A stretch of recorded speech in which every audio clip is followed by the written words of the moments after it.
Hola amigos, bienvenidos a Amigos Treintones. Yo soy Gus Lara.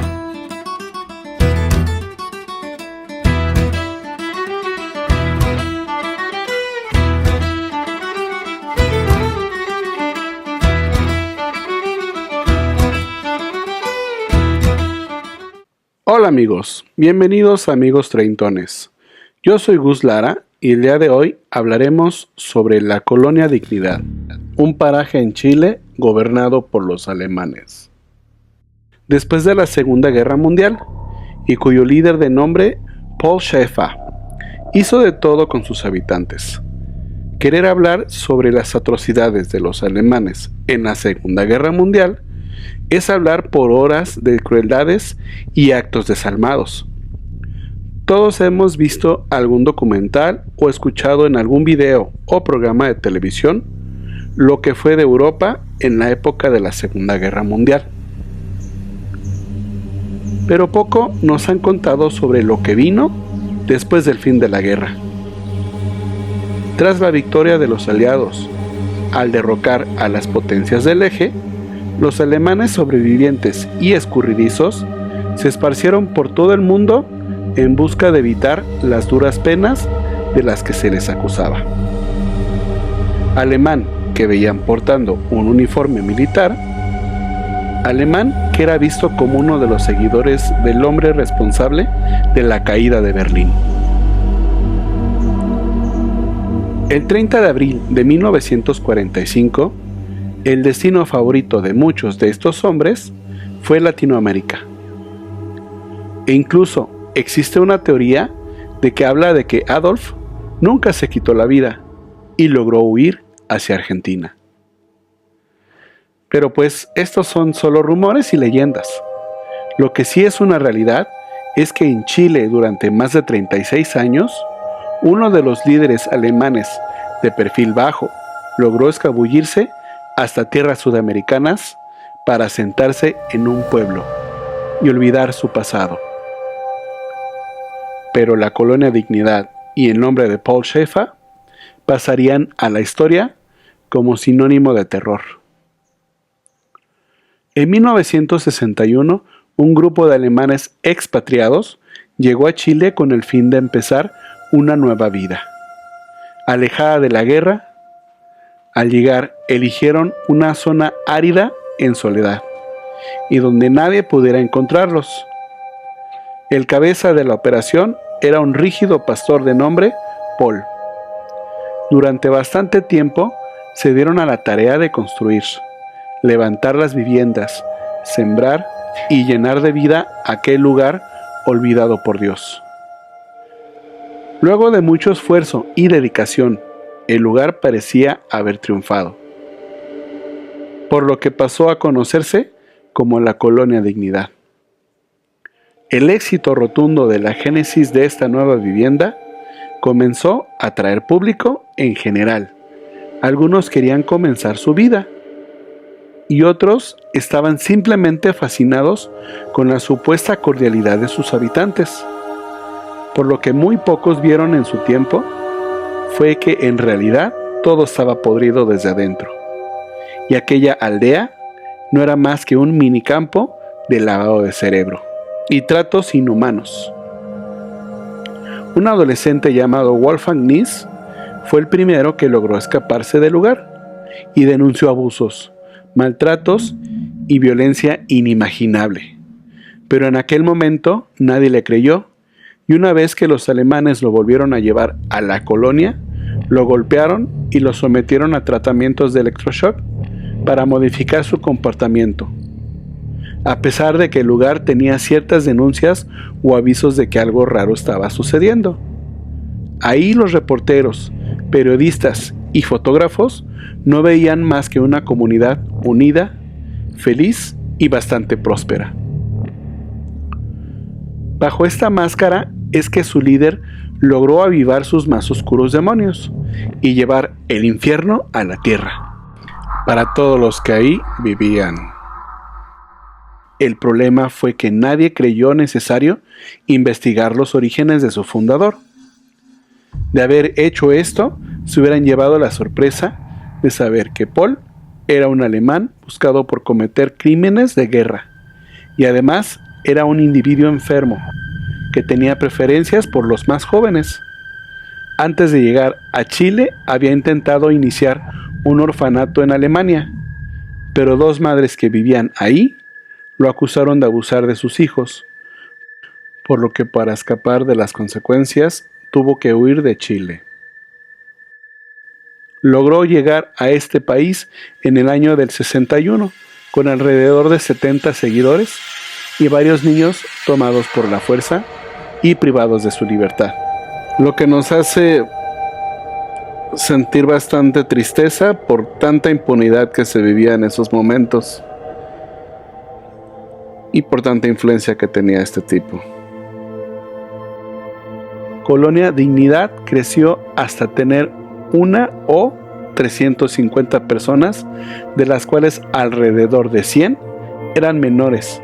Quienes estaban del lado de la colonia dijeron que era una organización inofensiva, pero quienes estaban en contra la describieron como tiránica y altamente restrictiva. Aquí hay que recalcar que obviamente en esa época no era tan fácil investigar a alguien como sí pasa en la actualidad. Además de que la distancia desde Alemania hasta Chile era inmensa, como para facilitar cierta información sobre el pasado de alguien. El pastor lo tenía todo en aquel entonces: fieles seguidores, cierta fama que se extendía hasta la capital del país y hasta conexiones con el líder del gobierno. Los esmeros de la colonia por proyectar hacia el exterior una imagen de armonía, trabajo y orden incluía el trabajo de prensa, la grabación y difusión de videos que mostraban a sus residentes felices en medio de fiestas y conmemoraciones.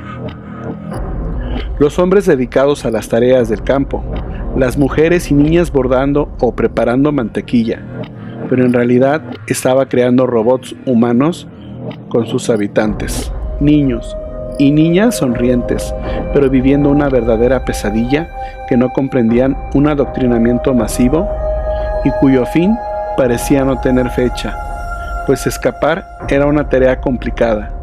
Solo unos pocos lo lograban. Los que lograban distanciarse un poquito de la aldea eran encontrados y regresados. Lo más curioso es que, aunque el lugar estaba imbuido de cierto hermetismo, la prensa podía entrar y ver solo lo que se quería que se supiera. La colonia Dignidad gozaba de ser un lugar al que no podías entrar ni salir si no se te permitía. Y todo esto era posible nada más y nada menos por los altos contactos que tenía con los más poderosos del país. Tenía secuaces tanto en su colonia como en el sector político y gubernamental, por lo que tenía una impunidad total. Y como comenté, el lugar estaba en su mayoría habitado por niños, por lo que se imaginarán el porqué de esta decisión. La verdad es que tratar de dar información pues detallada de esto es bastante delicado, porque es más que obvio que este hombre abusaba sistemáticamente de quien se le diera la gana, por lo que les hablaré mejor de cómo es que las cosas se llevaron a cabo en aquel lugar. Separaba a todos los hombres por un lado, las mujeres y por otro, y los niños en otro grupo. Los menores eran separados de sus padres y jamás tenían contactos de nuevo con ellos. El plan de Paul era utilizar la escuela y hospital de la colonia Dignidad para atraer la población que padecía de analfabetismo o no tenía recursos para la hospitalización. Los menores que llegaban eran recibidos con los brazos abiertos y adoptados por la comunidad, pero esto era básicamente un secuestro sin violencia. Y déjenme les cuento que aunque el foco principal de esta historia está en los niños que fueron abusados y las mujeres también, el sexo femenino era el piso de su pirámide. Como él mismo les decía, el punto más bajo posible de la condición humana. El único propósito de las mujeres para él era el de servirles a los hombres en todo lo posible, cocinarles, limpiar y trabajar, entre tipo de actividades, ninguna mujer en la colonia Dignidad tenía voz y menos votos. Solo podían obedecer y seguir órdenes, sin dejar de trabajar y descansar. Algo muy curioso es que dentro no se permitía ni el matrimonio ni la reproducción. Y lo más probable es que esto haya sido porque así puedes controlar más a la gente y a sus actividades. La única manera en la que atraían gente nueva a la colonia era por medios externos. Los hacían dejar sus vidas pasadas a cambio de una promesa de un mejor futuro o de un trabajo bien remunerado, lo cual efectivamente no llegó a suceder. Quienes sí gozaban de total impunidad eran los altos mandos, ya que tenían pase directo para que ellos mismos pudieran llenar sus instintos más inhumanos con los más chicos de aquel lugar.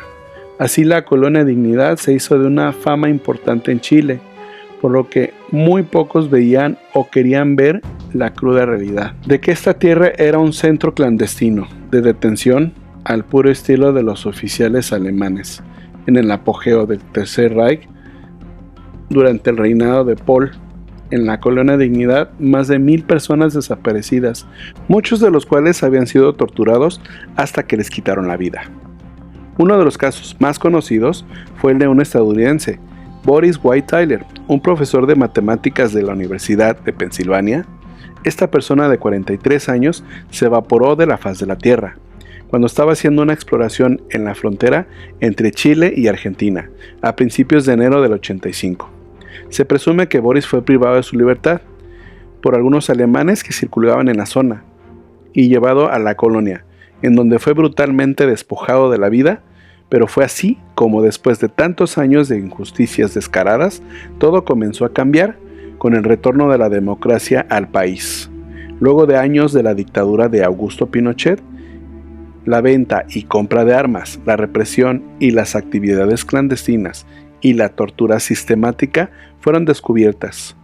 Y la verdad es que la justicia llegó muchísimo tiempo después, ya sea por negligencia del mismo gobierno o por falta de pruebas evidentes.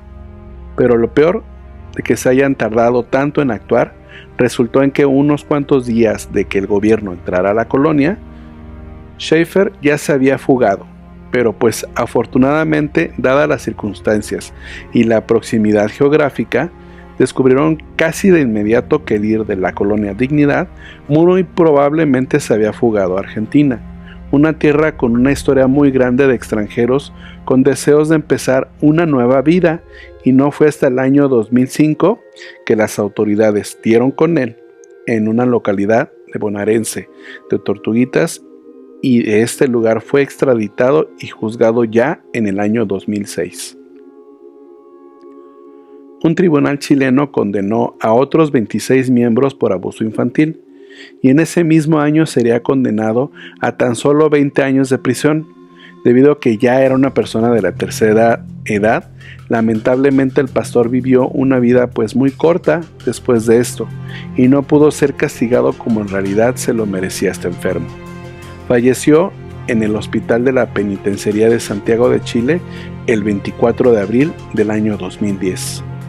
A la edad de 88 años. Y como dato adicional, el lugar dejó el nombre de Colonia Dignidad para pasar a ser conocido simplemente como Villa Baviera. En la actualidad, el recinto de la Villa Baviera está abierto. Sus cerca de 500 habitantes se dedican a labores de agricultura y ganadería, además de oferta de turismo, aprovechando los paisajes de la cordillera de los Andes y el río Perquilauquen. Ofrecen gastronomía alemana, servicios de paseos y hospedaje. Pero cuéntenme qué tal les ha parecido el episodio del día de hoy. Por mi parte ha sido todo, y solo me queda agradecerles su enorme apoyo para que este canal siga creciendo. Hasta pronto, amigos.